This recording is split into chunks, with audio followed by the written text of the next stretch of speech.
Dans un village reculé au cœur de l'Afrique, où les collines verdoyantes touchent les cieux et où les rires des enfants résonnent entre les cases en terre battue, vivait Amina, une jeune fille d'une beauté rare.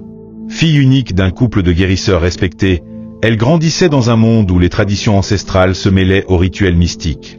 Chaque soir, les anciens se rassemblaient autour du feu pour partager des légendes anciennes, tandis qu'Amina, fascinée, écoutait les récits de ses ancêtres, des histoires où les esprits des ancêtres veillaient sur les vivants et les guidaient dans les moments de doute. Mais un jour, une ombre s'abattit sur le village. Son père, Kofi, tomba gravement malade, et malgré toutes les potions et les prières, il ne semblait pas y avoir de remède. Au cœur de l'obscurité, la vieille Makena, la plus sage du village, se rendit chez Amina et lui révéla un secret caché depuis des générations.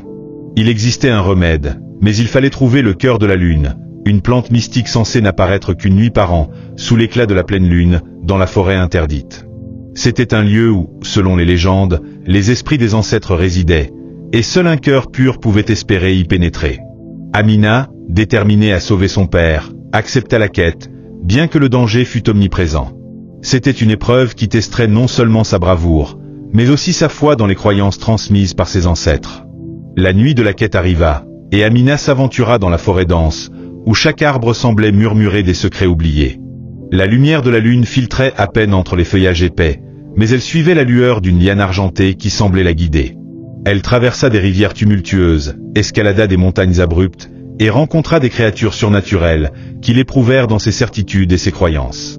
Une voix mystérieuse, émanant des ombres de la forêt, lui parla de l'amour familial, de l'importance de l'harmonie entre l'homme et la nature, et de la sagesse des ancêtres qui ne se manifestait pas seulement dans les rituels, mais dans chaque geste du quotidien.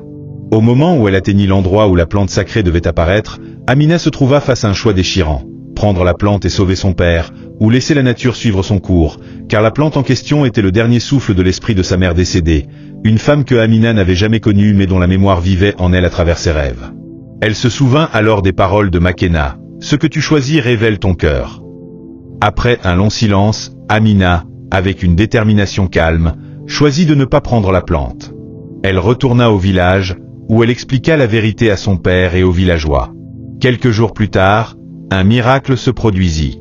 Kofi, dont l'état de santé semblait de plus en plus désespéré, se réveilla miraculeusement, guéri de sa maladie.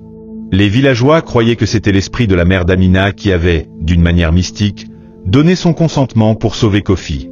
Amina comprit que la véritable guérison ne résidait pas seulement dans les potions et les remèdes, mais dans le respect profond des ancêtres et des choix guidés par le cœur. La leçon qu'elle apprit ce jour-là résonnerait à jamais. Le véritable pouvoir réside dans l'amour inconditionnel et le sacrifice.